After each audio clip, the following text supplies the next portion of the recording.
जय हिंद, नमस्कार दोस्तों। टेक्निकल गुरु के यूट्यूब चैनल पर आपका स्वागत है।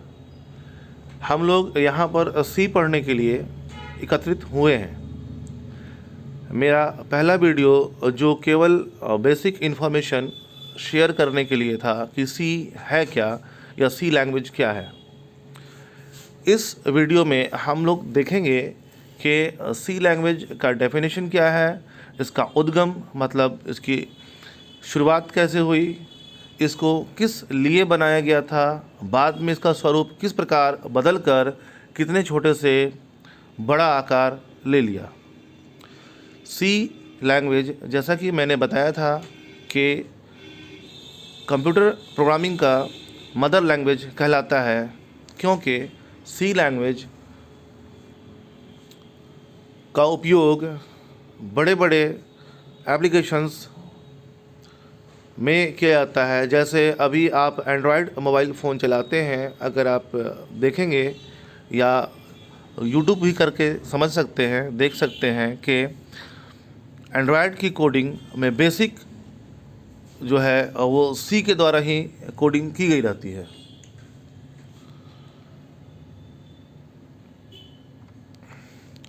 शुरू करते हैं हम लोग आज का वीडियो, जिसमें इंट्रोडक्शन एक बार देख लेते हैं जो काफ़ी इम्पॉर्टेंट है।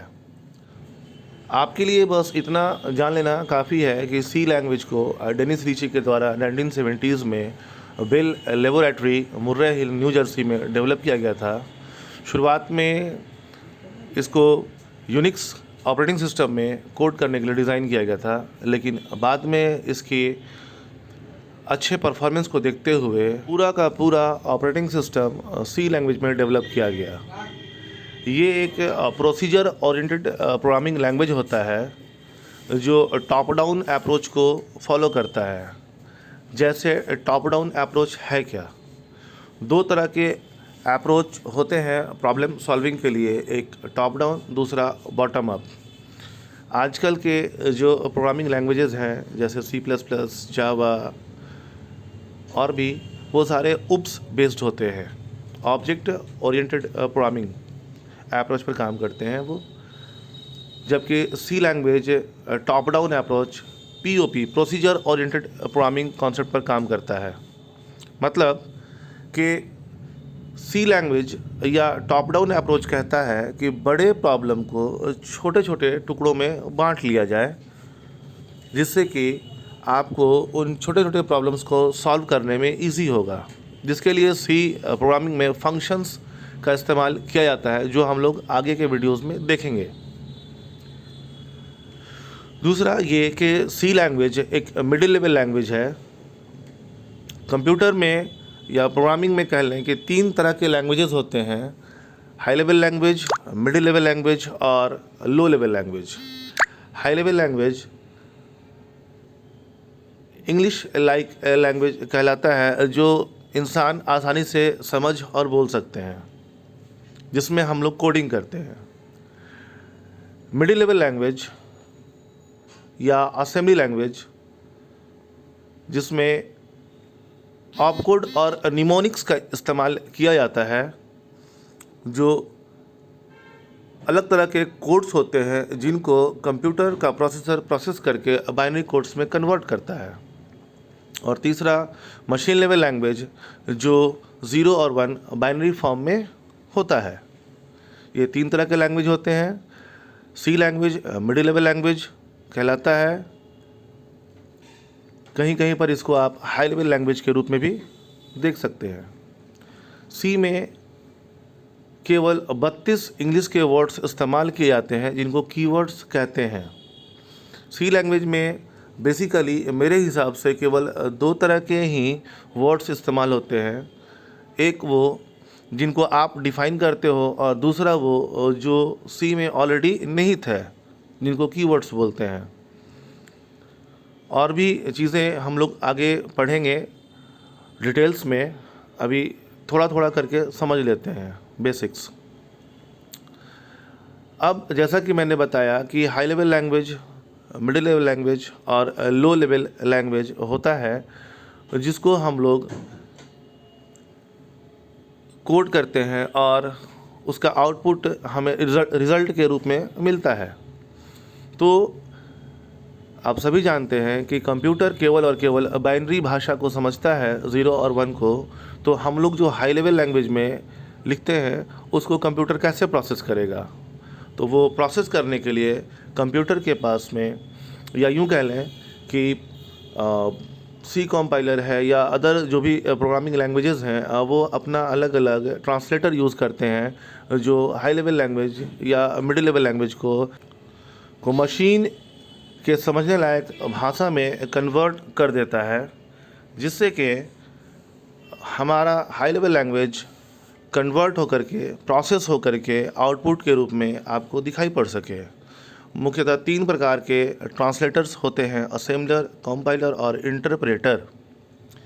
असेंबलर असेंबली लेवल लैंग्वेज को कन्वर्ट करता है, कंपाइलर और इंटरप्रेटर हाई लेवल लैंग्वेज को कन्वर्ट करता है मशीन लेवल लैंग्वेज में। लेकिन कंपाइलर और इंटरप्रेटर में एक फ़र्क है, ये कि इंटरप्रेटर एक सेंटेंस को यानी एक स्टेटमेंट को कन्वर्ट करता है और कंपाइलर पूरे के पूरे कोड को एक ही बार में कन्वर्ट कर देता है मशीन लेवल लैंग्वेज में। सिंपली ऐसे समझिए कि अगर आपको कोई एक पेज या ऐसे लिख कर दिया जाए पेज पर और आपको उसको ट्रांसलेट करने के लिए कहा जाए, तो आप 2 तरीके से कर सकते हैं। एक तो पूरा का पूरा पैसेज पढ़ लेंगे और पूरे पैसेज को एक ही बार में हिंदी में ट्रांसलेट कर लेंगे। दूसरा, आप एक सेंटेंस पढ़ेंगे, उसको ट्रांसलेट करेंगे, उसमें एरर है अथवा नहीं है, आगे बढ़ेंगे। सेकंड सेंटेंस पढ़ेंगे, उसको ट्रांसलेट करेंगे और इस प्रकार से आप एक एक सेंटेंस पढ़ते पढ़ते और ट्रांसलेट करेंगे, जिसके बाद आपको पूरा का पूरा पैसेज ट्रांसलेट किया हुआ मिलेगा। और कंपाइलर में जैसा कि बताया मैंने, एक ही बार में पूरा का पूरा पैसेज आप ट्रांसलेट कर लेते हैं। दोनों में एक और फ़र्क ये है कि अगर आप कुछ कोड करते हैं, तो जैसा कि मैंने पिछले वीडियो में बताया था कि कंपाइल करने के बाद सी प्रोग्राम में वार्निंग्स और एरर्स दिखाई पड़ते हैं। अगर उसमें एरर है तो कंपाइल करने से पूरा का पूरा प्रोग्राम एक ही बार में हाई लेवल लैंग्वेज से मशीन लेवल लैंग्वेज में कन्वर्ट हो जाता है। अगर उसमें किसी प्रकार की त्रुटि हो तो वो एरर देगा और आपका प्रोग्राम कंपाइल नहीं होगा। जबकि इंटरप्रेटर में क्या होता है कि अगर आपके ऊपर के कुछ कोड सही हैं, कुछ स्टेटमेंट सही हैं, लेकिन नीचे के कोड्स सही नहीं हैं, तो ऊपर वाले तो कोड्स रन कर जाएंगे लेकिन नीचे वाले कोड में एरर आ जाएगा, जिससे कि आपका आउटपुट नहीं मिल पाएगा और आपका प्रोग्राम इंटरप्ट हो जाएगा, जिससे कि आपको बार बार ऐसा करना पड़ेगा और अपने कोड को चेक करना पड़ेगा। कंपाइलर में भी यही है कि आप एक बार में कंपाइल करते हैं, पूरा का पूरा कोड कंपाइल हो जाएगा। अगर कहीं एरर आता है तो आपको नोटिफिकेशन के रूप में एरर या वार्निंग दिखाई पड़ेगा। जैसा कि आप देख रहे हैं, मैंने ट्रांसलेटर का डेफिनेशन भी लिख रखा है, जिसमें असेंबलर, इंटरप्रेटर और कंपाइलर के बारे में जो मैंने बताया अभी वो लिखा हुआ है।